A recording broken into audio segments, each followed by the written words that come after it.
इस reel influence दुनिया में एक वर्ड जेन ज़ी जो कि बहुत ज़्यादा चल रहा है और लोगों के मुताबिक ये सबसे ज़्यादा स्ट्रेस्ड, डिप्रेस्ड और सुसाइडल थॉट्स वाली जनरेशन है। पर क्यों? आइए हम इसको जानने की कोशिश करते हैं ज़ोया अख्तर और नेटफ्लिक्स की प्रोडक्शन खो गए हम कहाँ मूवी के ज़रिए।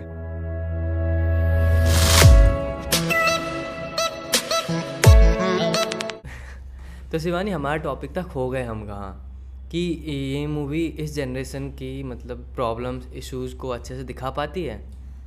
अगर हम मूवीज़ की बात करें तो मूवीज़ बनाई इसलिए जाती हैं कि वो सिर्फ फिक्शन को डिपिक्ट करें, पर जहाँ तक बात खो गए हम कहाँ की है, तो इस मूवी ने इस जनरेशन के सारे इश्यूज़, चाहे वो रिलेशनशिप से लेकर हो या फिर पेरेंटिंग एज गैप या फिर एंगर, अग्रेशन, जो भी चीज़ है, सोशल वैलिडेशन, सारे के सारे टॉपिक्स, सारे के सारे इश्यूज़ पे अच्छे से बात की है और बहुत अच्छे से इसके कैरेक्टर्स ने उस चीज़ को, उस रोल को अच्छे से डिपिक्ट किया है। तो शिवानी, तुम्हें क्या लगता है कि ये जेनजी वर्ड या फिर ये जेनजी थिंग कब से मतलब चलन में आया या फिर कब से लोग इसको अप्लाई कर रहे हैं? अगर हम हमारे जो ऊपर की जनरेशन है या फिर हमारे भाई बहन हैं, अगर उनसे पूछते हैं तो शायद उन्हें पता हो कि जेन ज़ी क्या है, शायद कुछ को पता हो। पर अगर हम अपने पेरेंट्स से बात करेंगे कि हम जेन ज़ी हैं या जनरेशन ज़ी हैं तो वो नहीं समझ पाएंगे, उल्टा वो हमें पागल बता देंगे। और अगर हम गूगल करते हैं कि जेन ज़ी क्या होता है, तो 1997 से लेके 2012 के बीच में जो लोग पैदा हुए हैं और वो जनरेशन जेन ज़ी जनरेशन है। और अनफॉर्चुनेटली हम लोग भी जेन ज़ी हैं, पर हम ये एक्सेप्ट नहीं करना चाहते। और जेन ज़ी को लेके ना कुछ मिथ्स बन गई हैं लोगों के बीच में कि जो लोग ओवर साइज़ कपड़े पहनते हैं, हमारे बिहारी में कहते हैं कि बपंगा पहन के घूम रहा है, मतलब बाप के कपड़े पहन के घूम रहा है। पर इस जनरेशन के लिए बहुत कूल है, एस्थेटिक लगता है कि ओवर साइज़ कपड़े पहन लिए, एक्सेसरीज़ कैरी कर रहे हैं। और जेन ज़ी के साथ ये भी जुड़ गया है कि ये जनरेशन जो है कुछ ज़्यादा ही ओवर थिंक करती है। तो लाइक ये जो जेन जी जनरेशन है, ये लोग बहुत सारे स्लैंग्स यूज़ करते हैं, like bread crumbing, pink flag, red flag, ऐसे और भी हैं। तो तुम्हें क्या लगता है इस पे? जेन ज़ी के स्लैंग्स इतने ज़्यादा हैं कि अगर हम पूरी की पूरी डिक्शनरी लेकर भी बैठे ना तो हमें समझ में नहीं आएगा कि हमने कहाँ से शुरू किया था, कौन सा नया वर्ड है। अभी कुछ टाइम पहले ही मुझे पता चला कि रेड फ्लैग और ग्रीन फ्लैग भी कुछ होता है, आपका partner red flag, green flag होता है। और तुम्हें पता है, अभी मैंने सर्च किया और मुझे ये पता चला कि एक पिंक फ्लैग भी होता है। पिंक फ्लैग मतलब कि जब आपका पार्टनर प्रॉपर्ली रेड फ्लैग नहीं है, वो आपसे ऐसे आपको ट्रॉमेटाइज़ भी कर रहा है, आपको प्रेशराइज़ भी कर रहा है, पर उसके बाद आपके साथ भी रह रहा है, आपको थोड़ा सा केयर वेयर दिखा रहा है, तो वो प्रॉपर्ली रेड फ्लैग नहीं है। फिर कई जेन ज़ी के स्लैंग्स हैं, जैसे कि सिचुएशनशिप, मतलब कि दो लोग एक दूसरे से कनेक्टेड हैं, एक दूसरे से बात करते हैं, एक दूसरे से सारी चीज़ें शेयर करते हैं, पर वो रिलेशनशिप में नहीं है। वो सारी चीज़ें कपल वाली करेंगे पर रिलेशनशिप में नहीं है। बेंचिंग मतलब आप किसी के साथ ऑलरेडी हैं पर आपको एक बैकअप ऑप्शन भी चाहिए होता है। तो जेन ज़ी के स्लैंग्स जो हैं वो बेसिकली ये चीज़ भी दिखा रहे हैं कि कहीं ना कहीं इन लोगों में ट्रस्ट इशू या लॉयल्टी या फिर वो रिलेशनशिप में जो चीज़ें होनी चाहिए उसको लेके कितनी ज़्यादा कमी है। अब जेन ज़ी के और भी कई सारे स्लैंग्स हैं, जैसे कि वो कहते हैं कि ब्रो नहीं बोलते, वो ब्रूह बोलते हैं, ठीक है, कि ब्रो ये वो। और ridge, I am rigid of, I am pissed off, ऐसी स्लैंग्स यूज़ करते हैं। मतलब जितना आप घुसोगे इस चीज़ के अंदर उतना ही आप अंदर चले जाते जाओगे, ये स्लैंग्स कभी ख़त्म नहीं होंगी। सो लाइक इसमें काफ़ी सारे कैरेक्टर्स हैं, बट मेनली 3 और I guess 4th Rohan supplementary है। तो हम आहना से स्टार्ट करते हैं। तो लाइक उसमें दिखाया गया है कि लाइक जब उसका ब्रेकअप हो जाता है तो सोशल मीडिया की तरफ ज़्यादा जाती है, मतलब सोशल मीडिया वैलिडेशन की तरफ ज़्यादा जाती है। तो क्या ये रियल लाइफ में भी होता है? बिल्कुल, ये रियल लाइफ में होता है और इस मूवी ने वैसे ही सारे इश्यूज़ जेन ज़ी वाले डाले हैं जो रियल टीनेजर्स फेस करते हैं। हम ना कुछ भी होता है, हम सोशल मीडिया पे खुशी ढूंढने के लिए निकल जाते हैं कि हम कोई पोस्ट कर रहे हैं, हम कोई रील डाल रहे हैं तो कितने लोग उस पर रिएक्ट करेंगे, कितने लोग उसे लाइक करेंगे, कितने उस पर कमेंट करेंगे। और जितने ज़्यादा व्यूज़, लाइक्स और कमेंट्स आते हैं उतने ज़्यादा हम खुश होते हैं। और कहीं ना कहीं ये चीज़ ना डिप्रेशन और एनजाइटी को बढ़ाता जा रहा है। लोग सोशल मीडिया पे इतने सारे लोगों के साथ जुड़े हुए हैं, पर रियल लाइफ में वो अकेले हो गए हैं। वो अपने आसपास के लोगों से उतना कनेक्ट फील नहीं कर पाते जितना वो सोशल मीडिया पे कर रहे हैं। यहाँ पे आमने सामने बैठकर लोग एक दूसरे से बात नहीं करते, पर सोशल मीडिया पे रील शेयर कर रहे हैं, कमेंट कर रहे हैं, या फिर वहाँ पे टेक्सटिंग कर रहे हैं। तो सोशल वैलिडेशन हम सब की लाइफ में कहीं ना कहीं इम्पॉर्टेंट है। हमें लगता है कि लोग हमें ज़्यादा से ज़्यादा देखें, ज़्यादा से ज़्यादा पसंद करें, ज़्यादा से ज़्यादा हमारी वीडियोस को लाइक करें। तो इसी में ही मतलब दूसरा कैरेक्टर है एक नील परेरा। तो लाइक उसमें दिखाया है कि मतलब वो काफ़ी एग्रेशन वाला है, और मतलब जब उस पर लड़की चीट कर देती है तो फिर वो उसी की सोशल मीडिया लेके उसको ही वो करता है, बदनाम करने की कोशिश करता है। क्या सही है?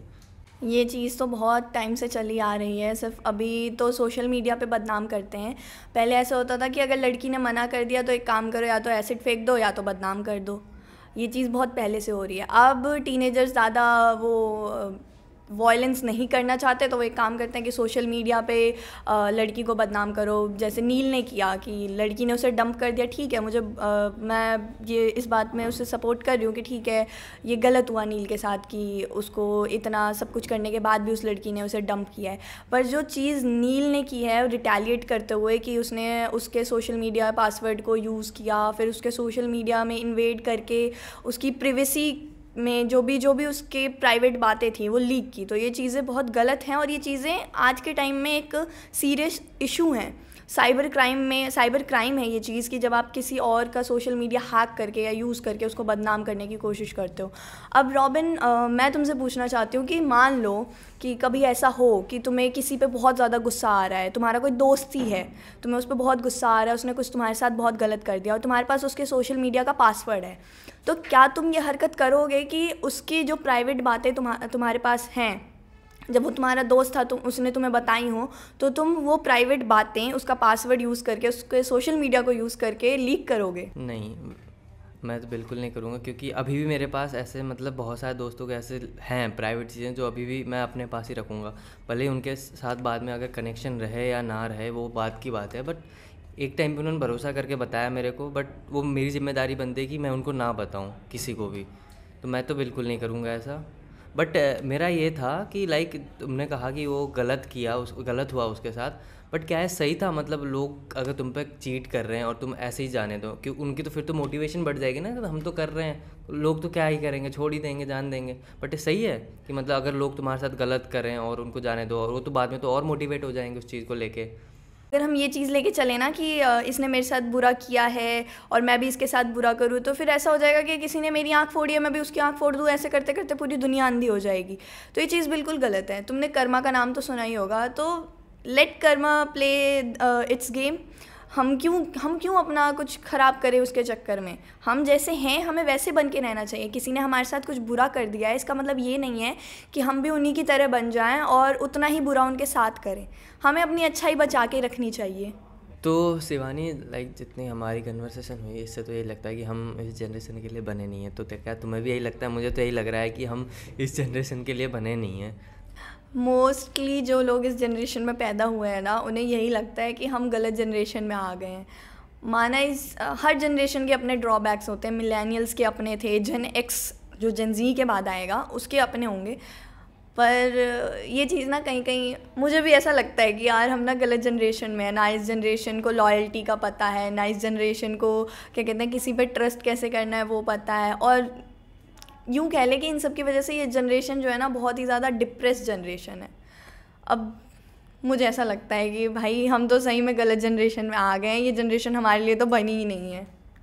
तो रॉबिन, ये नील के अग्रेशन, एंगर और ये जो भी उसने हरकत की, उसके बाद भी एक कैरेक्टर है, मतलब इमाद को हटा दें, इमाद पे भी हम आएंगे, पर उसके बाद भी एक कैरेक्टर है रोहन का, जो अहाना के साथ रिलेशनशिप में था, पर वही जेन ज़ी के टर्म्स की बेंचिंग सिचुएशनशिप, रिलेशनशिप में होने के बावजूद माना कि उसको मैनिपुलेट भी करता था, वो ये भी था, पर उसने जिस तरीके से उससे ब्रेकअप किया, उसके बाद वो दोबारा उसके साथ आया और दोबारा उसका दिल तोड़ दिया। तो तुम्हें क्या लगता है उसने सही किया था? ये सही तो नहीं था, बट एक बार मतलब अगर तुम चले गए ना तो तुम्हें वापस नहीं आना चाहिए। लाइक एक पहली बात तो तुम्हारी सेल्फ रिस्पेक्ट, दूसरी बात भाई क्या पता वो बंदा सामने वाला मूव ऑन हो रहा हो, फिर तुम आके बीच में इंटरप्ट कर दो कि भाई क्यों, ऐसे कैसे कर सकते हो, तो गलत है।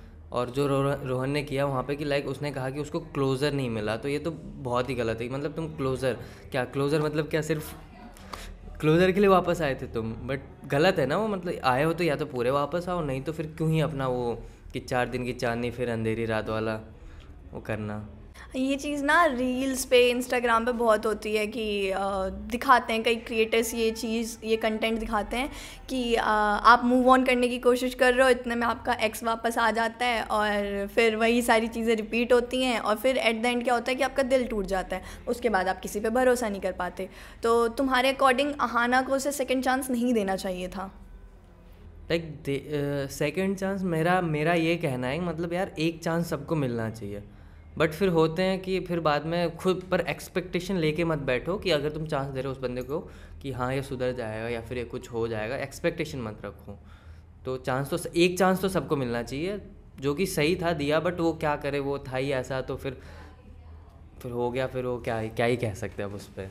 तो जैसे अभी लाइक भरोसे की बात हुई थी यहाँ पे, तुमने कहा था, तो लाइक इमाद का यही कैरेक्टर, लाइक उसके साथ बचपन में शायद कुछ हुआ था, उसकी वजह से वो ना तो रिलेशनशिप पे भरोसा कर पाता है ना किसी अनजान लोगों पे। तो क्या ये सही है? अब ये देखा जाए ना तो कहीं ना कहीं ये सही भी है और गलत भी है। मतलब हमारे साथ पास्ट में कुछ बुरा होता है और उसको हम अपने प्रेजेंट और फ्यूचर को अफेक्ट करने देते हैं बहुत इजीली। मान लो इमाद के साथ जो चाइल्ड अब्यूज़ या सेक्सुअल अब्यूज़ बचपन में हुआ था, ठीक है, उससे कोई भी उभर नहीं पाता है, वो चीज़ बहुत बड़ी होती है, जिनके ऊपर बीतती है उन्हें पता होता है। पर जब इस चीज़ को उसने अपने अंदर घर करने दिया, उसने इस चीज़ को अपने अंदर बसने दिया, वो लोगों पे ट्रस्ट नहीं कर रहा था, और जब उसे कोई ट्रस्ट करने लायक मिली तो उसने उसके साथ भी वही सेम चीज़ की जो उसके साथ हो रही थी, इमाद के साथ हो रही थी, उसने उसका ट्रस्ट तोड़ दिया। अब जब, और पता है इस जनरेशन का इशू क्या है कि ये ना किसी पे ट्रस्ट नहीं करना चाहती, या तो गलत इंसान पे ट्रस्ट कर लेती है और फिर सही इंसान के साथ गलत करने लग जाती है, या फिर एक बार ट्रस्ट तोड़वा के किसी पर ट्रस्ट ही नहीं करना चाहती।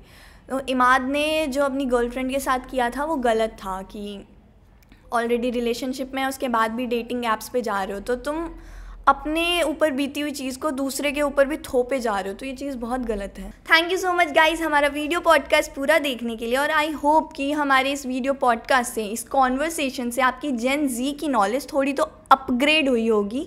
और आगे ऐसे ही कॉन्वर्सेशन, ऐसी ही किस्से कहानियाँ देखने के लिए बने रहिए हमारे वॉडकास्ट जंक्शन पे।